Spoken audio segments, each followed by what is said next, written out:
Sometimes personalities come to your door. In fact, just this morning there was a knock at my door, and when I answered it, I found this well-groomed, nicely dressed couple, and the man did all the talking, and he said, "Hi, I'm John, and this is Mary, and we're here to invite you to come kiss Hank's ass with us." And I said, "Pardon me? What are you talking about? Who's Hank, and why would I want to kiss his ass?" Well, if you kiss Hank's ass, he'll give you $1 million, and if you don't, he'll kick the shit out of you. What? Is this some sort of bizarre mob shakedown? No. Hank's a billionaire philanthropist. Hank built this town. He owns this town. He can do whatever he wants, and what he wants is to give you $1 million. But he can't until you kiss his ass. Well, that doesn't make any sense. Why? Who are you to question Hank's gift? Don't you want $1 million? Isn't it worth a little kiss on the ass? Well, maybe if it's legit, but... Then come kiss Hank's ass with us. Do you kiss Hank's ass often? All the time. And he's given you $1 million? Well, no. You don't actually get the million. You don't get the $1 million until you leave town. So why don't you just leave town now? You can't leave town until Hank tells you to, or if you do, you won't get the money and he'll kick the shit out of you. But do you know anybody who's kicked Hank's ass, left town, and got the $1 million? My mother kissed Hank's ass for years. She left town last year, and I'm certain she got the money. Haven't you talked to her since then? Of course not. Hank doesn't allow it. So what makes you think Hank will actually give you the money if you've never talked to anyone who's gotten the money? Well, he gives you a little bit before you leave. Maybe you'll get a nice raise, or maybe you'll get a small lotto win, and maybe you'll just find a $20 bill laying on the street. What's that got to do with Hank? Hank's got certain connections. I'm sorry, but this sounds like some sort of bizarre con game.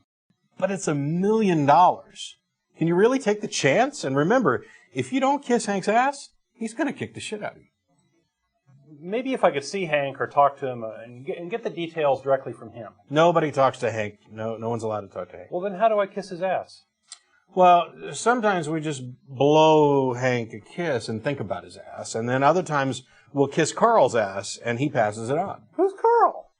A friend of ours. He's the one who taught us all about kissing Hank's ass. All we had to do was take him out to dinner a few times. And you took his word for it when you said there was a Hank and Hank wanted you to kiss his ass and that Hank would reward you? Oh, no, of course not. Carl's got a letter that he got from Hank years ago, explains the whole thing. Here's a copy. Let me show you. From the top, it says, "From the desk of Carl," and item number 1 is, "Kiss Hank's ass, and he'll give you $1 million when you leave town." Number 2 is, "Use alcohol in moderation." Number 3, "Kick the shit out of people who aren't like you." Number 4, "Eat right." Number 5, Hank dictated this list himself. Number 6, the moon is made of green cheese.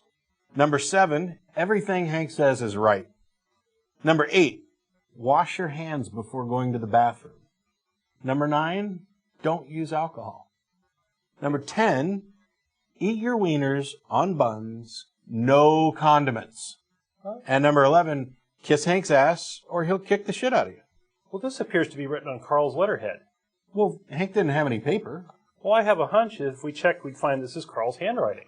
Of course. Hank dictated it. Well, I thought you said no one gets to see Hank. Not now, but years ago, many, many years ago, he talked to some people. Well, I thought you said he was a philanthropist. What sort of philanthropist kicks the shit out of people who just because they're different? It's what Hank wants, and Hank is always right. Well, how do you figure that? Item number 7 says everything Hank says is right. That's good enough for me. Well, maybe your friend Carl just made this whole thing up. No way. Item number 5 says Hank dictated this list himself.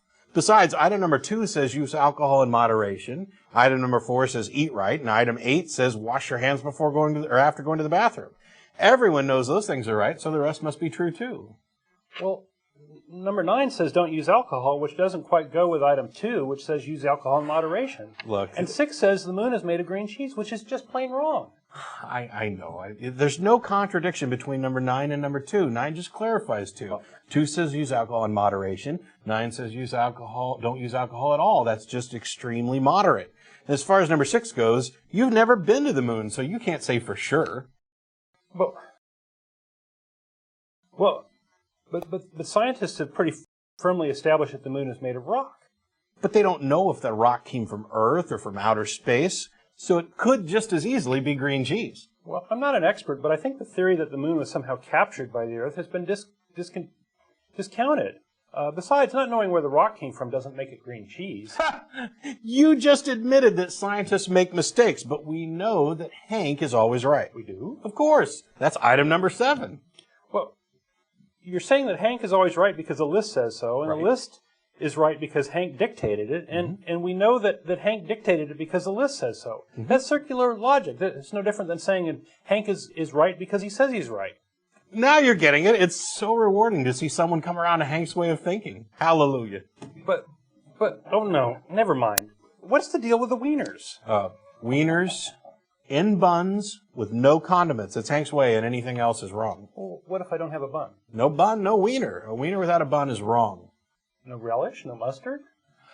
There's no need for such language. Condiments of any kind are wrong. Well, so a big pile of sauerkraut with some wieners chopped up in it would be out of the question? That's disgusting. Only some sort of evil deviant would eat that.